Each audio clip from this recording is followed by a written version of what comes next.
Islamic Community Development mempersembahkan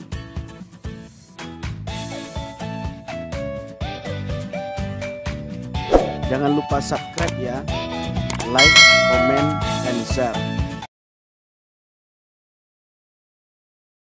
Bismillahirrahmanirrahim. Assalamualaikum warahmatullahi wabarakatuh. Perkenalkan, nama saya Wanda Wirada Harum, NIM 1930-3011, jurusan PMI Pengembangan Masyarakat Islam semester 7.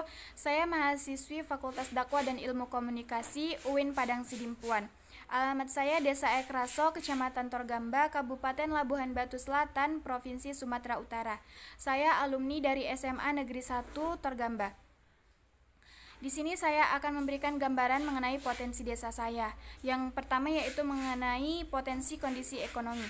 Kondisi ekonomi di desa saya yaitu masyarakatnya masuk dalam kelompok menengah ataupun middle. Pasalnya dari yang saya perhatikan, masyarakat di desa saya itu mampu untuk memenuhi kebutuhan hidupnya. Walaupun tidak terlalu mewah, tetapi mereka mampu untuk menghidupi kebutuhan mereka sehari-hari, baik untuk kebutuhan primer, sekunder, tersier, dan lain-lainnya. Dan mereka juga mampu untuk memberikan hiburan kepada mereka pada saat-saat tertentu. Walaupun memang ada masyarakat yang di kelompok bawah yang mereka kesulitan untuk memenuhi kebutuhan hidup mereka, tetapi jumlah mereka itu masih sedikit dibandingkan dengan masyarakat yang mampu. Dan masyarakat yang hidup mewah juga ada di desa saya, cuman jumlah mereka juga tidak terlalu banyak. Kalau dibandingkan jumlah masyarakat kelompok tinggi dengan masyarakat yang kelompok bawah, sebenarnya memang lebih banyak masyarakat yang berada di kelompok bawah, tetapi jumlah masyarakat yang di atas itu tidak mencapai 20%, dan masyarakat yang paling besar itu adalah kelompok menengah. Jadi untuk perekonomian mereka masih mampu untuk ditanggulangi.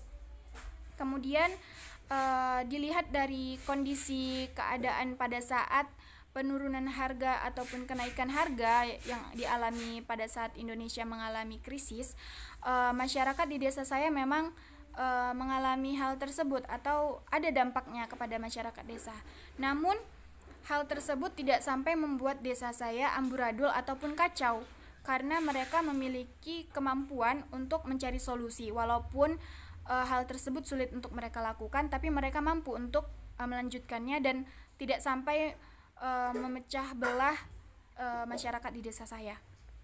Kemudian gambaran yang kedua mengenai mayoritas pekerjaan masyarakat di desa saya. Masyarakat itu mayoritas bekerja sebagai petani, walaupun ada juga sebagai peternak dan pedagang, namun sebagian besar sebagai petani perkebunan kelapa sawit dan petani pohon karet. Dan bukan hanya itu, mereka yang mempunyai lahan perkebunan kelapa sawit dan pohon karet memanfaatkan lahan-lahan kosong yang ada untuk menanam pohon-pohon yang lain. Seperti ada yang menanam pohon pisang, ada yang menanam sayur-sayuran seperti daun singkong, kemudian ada jelok, kemudian juga ada timun dan lain-lain sebagainya. Kemudian ada yang bekerja juga sebagai peternak, walaupun itu mungkin hanya 10 atau 15% saja yang bekerja sebagai peternak. Peternak mereka yang ternak mereka itu adalah ternak sapi, ternak kambing. Dan ternak sapi yang paling banyak jumlah peternaknya tersebut. Dan peternak itu tidak kesulitan untuk tidak terlalu sulit untuk mencari ataupun memenuhi makan dari ternaknya tersebut, karena mereka memanfaatkan rumput-rumput yang ada di perkebunan masyarakat yang memiliki kebun. Kemudian yang ketiga yaitu gambaran masalah yang ada di desa saya.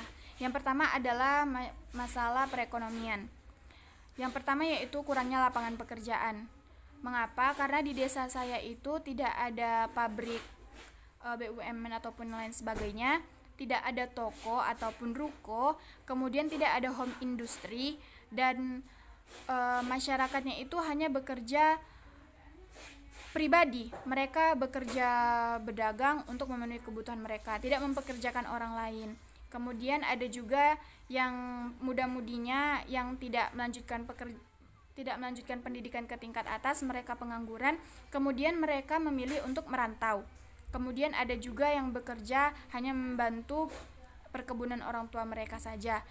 Dan ada juga yang bekerja di perkebunan BUMN di desa sebelah saya. Kemudian masalah yang kedua yaitu masalah pendidikan, yaitu kurangnya kesadaran ataupun keinginan masyarakat di desa saya untuk meraih pendidikan yang lebih tinggi. Memang ada yang berkeinginan tersebut, tetapi jumlahnya tidak terlalu banyak dan mungkin hanya mencapai 40% masyarakat. Kemungkinan karena dari yang saya lihat ataupun dari adik-adik kelas saya ataupun kakak kelas saya dulu waktu di desa, itu memang kebanyakan mereka yang tidak melanjutkan ke tingkat pendidikan yang lebih tinggi seperti sarjana, tetapi mereka lebih memilih untuk bekerja dan merantau ataupun membantu orang tua, atau juga ada yang memilih untuk berkeluarga. Kemudian masalah yang ketiga yaitu di bidang kesehatan. Menurut saya masyarakat di desa saya itu masyarakatnya dalam golongan yang alhamdulillah tidak banyak yang penyakit berat, dan kondisi lingkungan di desa saya itu juga tidak terlalu buruk, dan kesadaran tentang mengenai kesehatan saya rasa itu masih minim karena mereka hanya mementingkan lingkungan mereka saja. Dan ada di desa saya itu seperti sungai, tapi sungai itu tidak diperhatikan, dibiarkan begitu saja. Tetapi mereka tetap memanfaatkan sungai tersebut, tetapi tidak memperhatikan sungai tersebut. Jadi saya rasa kesadaran tentang kesehatan di desa saya itu masih minim, tetapi alhamdulillah untuk pribadi mereka memiliki daya tahan tubuh yang kuat. Kemudian solusi yang saya sarankan untuk desa saya, yang pertama mengenai perekonomian di bidang ekonomi, semoga masyarakat di desa saya itu lebih berpikir terbuka. Kemudian pemerintah seharusnya juga memperhatikan hal tersebut. Mengapa saya mengatakan tersebut? Karena pasalnya aparat desa saya memberikan bantuan kepada masyarakat itu dalam bentuk uang dan sembako saja. Mereka tidak memikirkan bagaimana ke depannya, bagaimana mengembangkan masyarakat yang kurang perekonomiannya. Seharusnya mereka bisa menciptakan lapangan pekerjaan.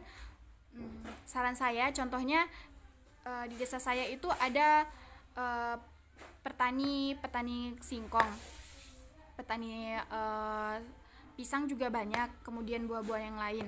Nah, dari itu seharusnya bisa dikumpulkan, pemerintah bisa melakukan gerakan untuk mengumpulkan hasil potensi yang ada di desa, kemudian dimanfaatkan melalui dana desa, bisa dibeli untuk modal-modal untuk membuat sebuah usaha, tetapi harus dengan keahlian gitu.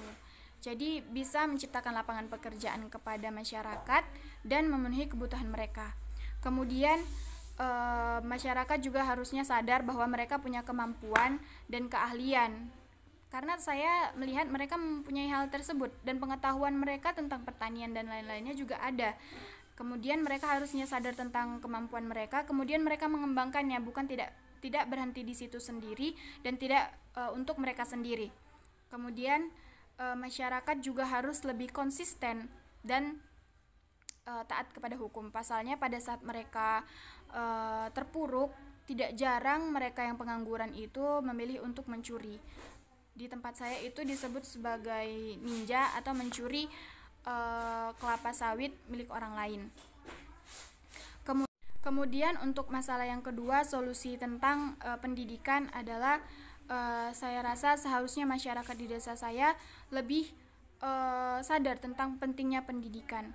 Karena pada saat walaupun kita pandai, walaupun kita memiliki kepintaran, memiliki wawasan, pada saat kita berhadapan dengan pemerintahan atau negara saat memberikan masukan, hal tersebut juga perlu salur tangan dari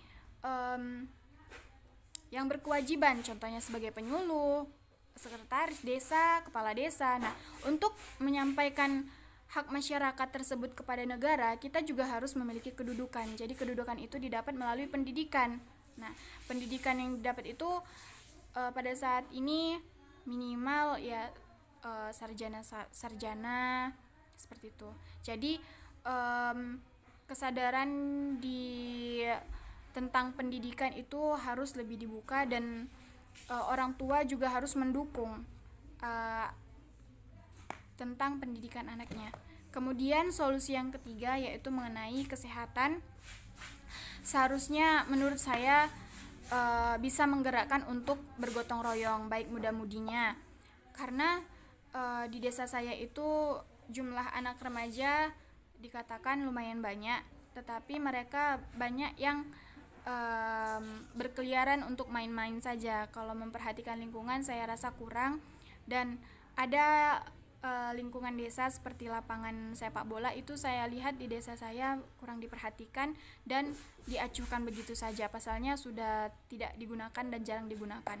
Kemudian ada daerah yang terpelosok-pelosok seperti di ujung-ujung desa, itu juga tidak diperhatikan seperti jalannya, kemudian ada juga sungainya, itu tidak diperhatikan dan sangat kotor saya lihat. Jadi untuk kesadaran kesehatan itu harus lebih ditingkatkan lagi, bukan hanya masyarakatnya tetapi juga harus didukung oleh aparat desa. Kemudian tingkat untuk solusi yang lain kepada lansia, itu banyak orang tua ataupun nenek-nenek yang sudah lanjut usia, mereka harusnya diayomi lagi, seperti diajak untuk hidup sehat. Seperti ya kemarin pernah ada kegiatan senam, tetapi ya sedikit yang ikut. Kenapa? Karena kurangnya kesadaran. Jadi saya rasa perlu di masyarakat saya itu untuk ditingkatkan kesadarannya. Kemudian untuk balita bukan hanya diberikan posyandu saja menurut saya, tetapi mereka juga harusnya dari orang tuanya itu diberikan arahan tentang gizi baik dan gizi seperti apa yang diperlukan untuk anak-anaknya. Pada saat posyandu saya perhatikan hal tersebut kurang disampaikan oleh kader posyandu tersebut. Kemudian untuk anak-anak dan remaja tentang kesehatan, seharusnya mereka memahami tentang kesehatan itu lebih baik daripada siapapun, karena mereka adalah penerus bangsa.